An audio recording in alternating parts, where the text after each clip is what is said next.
BA द्वितीय वर्ष के हिंदी साहित्य के द्वितीय प्रश्न पत्र में जो कि नाटक और एकांकी से संबंधित है, आपका स्वागत है। इसमें प्रतिनिधि एकांकी, जिसमें 7 एकांकियाँ संकलित हैं। विद्यार्थियों, प्रथम एकांकी डॉक्टर रामकुमार वर्मा के द्वारा रचित उत्सर्ग है। इस एकांकी में प्रसंगवश वैज्ञानिक खोजों की कल्पना भारतीय आत्मदर्शन को आधार मानकर की गई है और यह उत्सर्ग एक वैज्ञानिक एकांकी है जिसमें डॉक्टर रामकुमार वर्मा ने विज्ञान को मानव के रागात्मक संबंधों के संदर्भ में देखा है। इस एकांकी का प्रमुख पात्र शेखर है, जो कि महान वैज्ञानिक है। और भी पात्र हैं जिनमें विनय डॉक्टर शेखर का सहायक है, छाया देवी डॉक्टर शेखर की उपेक्षित प्रेमिका है, मंजुल डॉक्टर शेखर की पुत्री है, सुधीर डॉक्टर शेखर का सेवक है।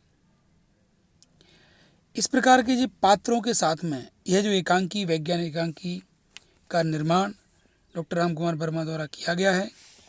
इस एकांकी में मुख्यतः जो थीम है वह यह है कि शेखर एक महान वैज्ञानिक है और अपने बुद्धि बल पर एक ऐसा यंत्र तैयार करता है जो प्रेत आत्माओं का आह्वान करता है और उसी के द्वारा जीवन की शाश्वतता तथा मृत्यु पर विजय का संदेश देना चाहता है। पर जब अपने मित्र की पुत्री मंजुल और यंत्र में से किसी एक को खोने का विकल्प आता है, तब यंत्र को नष्ट करके पुत्री को जीवित रखता है। यहाँ पर लेखक एकांकीकार डॉक्टर रामकुमार वर्मा का संदेश है कि जीवन की तर्ज पर विज्ञान की उपलब्धि कोई उपलब्धि नहीं है। इसीलिए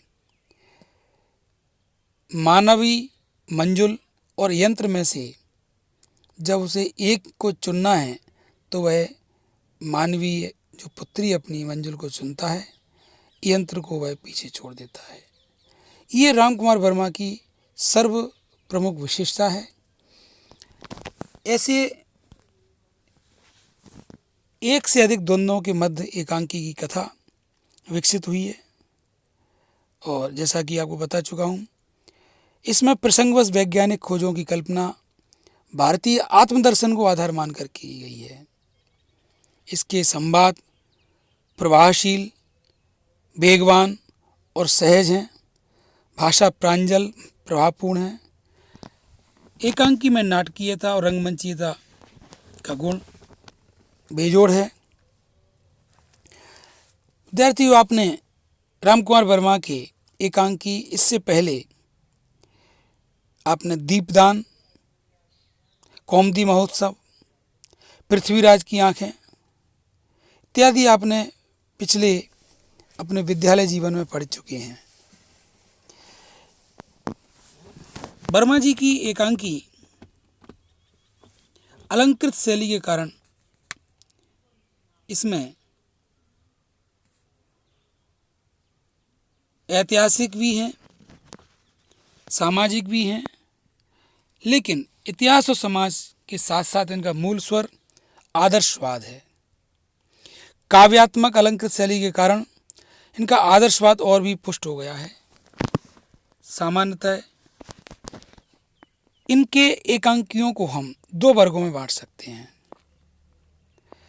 पहला वर्ग है पढ़े लिखे मध्यवर्गीय दंपत्ति के बीच उठने वाले प्रेम संबंधी समस्याओं से संबंधित एकांकी, जिसमें आपकी ये उत्सर्ग एकांकी आती है और दूसरी ऐतिहासिक एकांकी। ऐतिहासिक एकांकी आपकी है कौमुदी महोत्सव, दीपदान,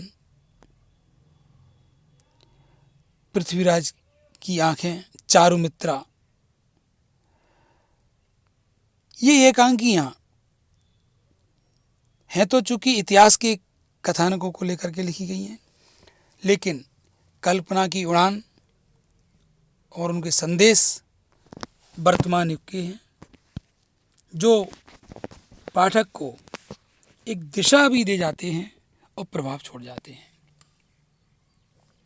चूंकि इनके दोनों प्रकार की एकांकियों की विषय वस्तु भिन्न है, लेकिन इनका उद्देश्य एक ही है, वह है आदर्श की कल्पना। चूंकि ये रामकुमार वर्मा छायावादी कविता के अंतिम पायदान के कवि हैं,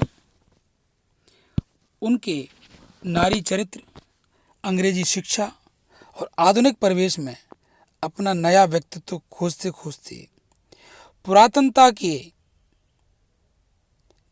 मोह को वो नहीं छोड़ पाते। लेकिन इतना सच है कि उनके ऐतिहासिक एकांकी त्याग, उदारता, क्षमा, बलिदान, सेवा आदि आदर्शों को समाहित किए हुए हैं। इसे हम गांधी युग का प्रभाव भी कह सकते हैं। लेकिन इस प्रभाव में राष्ट्रीय संदर्भों का सर्वथा अभाव है। इनकी एकांकियों में कौतूहल, चरम सीमा आदि देखी जा सकती हैं। रंगमंचीयता की दृष्टि से रंग सूचनाएं विस्तृत, व्यापक और चित्रमय हैं, और भी शैल्पिक दृष्टि से आपने अनेक नए प्रयोग किए हैं। यह एकांकी उत्सर्ग एकांकी, क्योंकि आपको बता चुके वैज्ञानिक एकांकी है। विज्ञान को मानव के रागात्मक संबंधों के संदर्भ में इसको देखा गया है।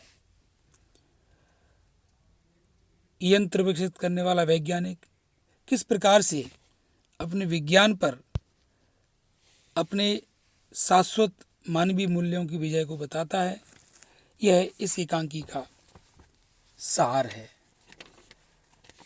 अब हम एकांकी के पात्रों पर विचार करते हैं। एकांकी के तत्वों के आधार पर जब हम उत्सर्ग एकांकी की समीक्षा करते हैं तो इसका कथानक, विषय वस्तु, चूँकि आपको पता ही है,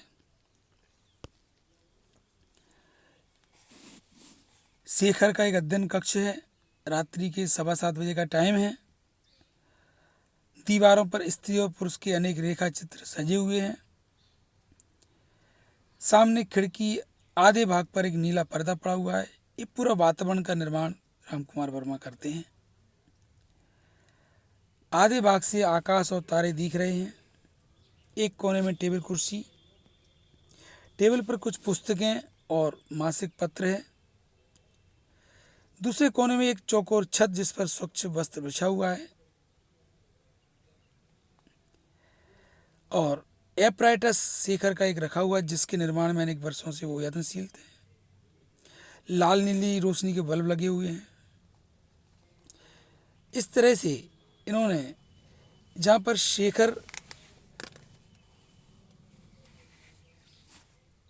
बैठता है वहाँ का इन्होंने पूरा एक दृश्य, मनोवैज्ञानिक दृश्य इन्होंने खींचा है। जाड़े का समय है। डॉक्टर शेखर इस समय भी बाहर जाने के वस्त्र पहने हुए है। हल्के हरे रंग का सूट है।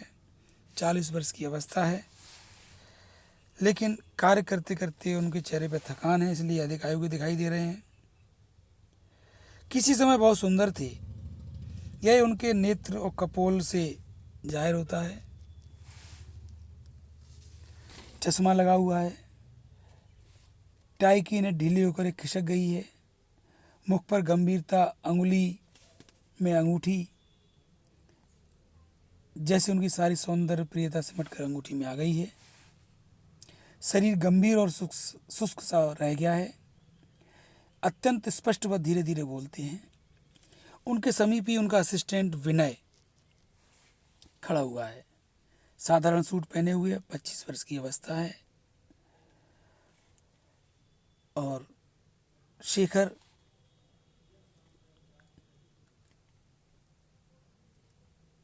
अब अपने वैज्ञानिक आविष्कार के बारे में अपने असिस्टेंट से बात करता है और कहता है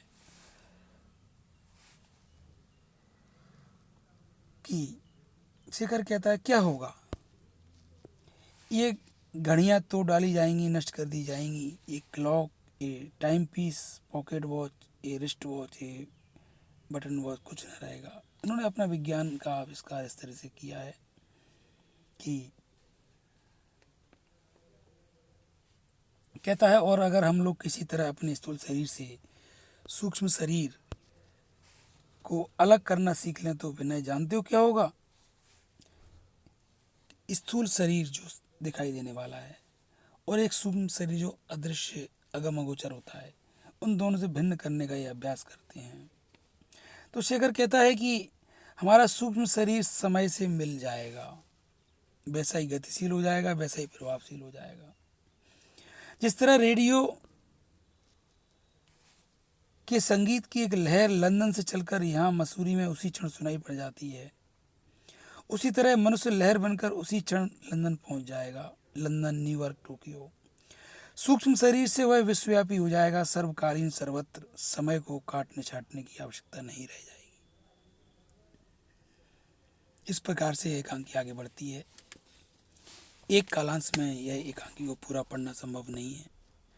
अगली एक क्लास में आपको हम इसी विषय वस्तु को आगे बढ़ाते हुए पूरी बात करेंगे दूसरे भाग में।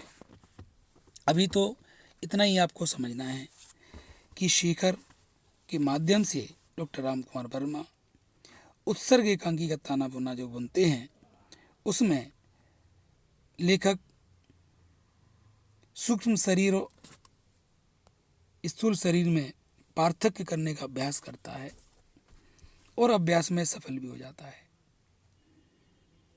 लेकिन सिद्धि प्राप्त होने के बाद विज्ञान को ये अपने ऊपर हावी नहीं होने देते और वह शेखर अंत में मानवीय संवेदनाओं की तरफ झुकते हुए अपने वैज्ञानिक आविष्कार को छोड़ देता है। यह इस कहानी का मूल सार और मंतव्य है। विद्यार्थियों, आप उत्सर्ग एकांकी तो पढ़ेंगे ही, इसके साथ साथ राम कुमार वर्मा की कुछ एकांकियों का अध्ययन आप अवश्य करें, जो कि आपके समझ के लिए बहुत उपयोगी रहेगा। आज की क्लास में हम इतनी बात कह करके समाप्त करते हैं।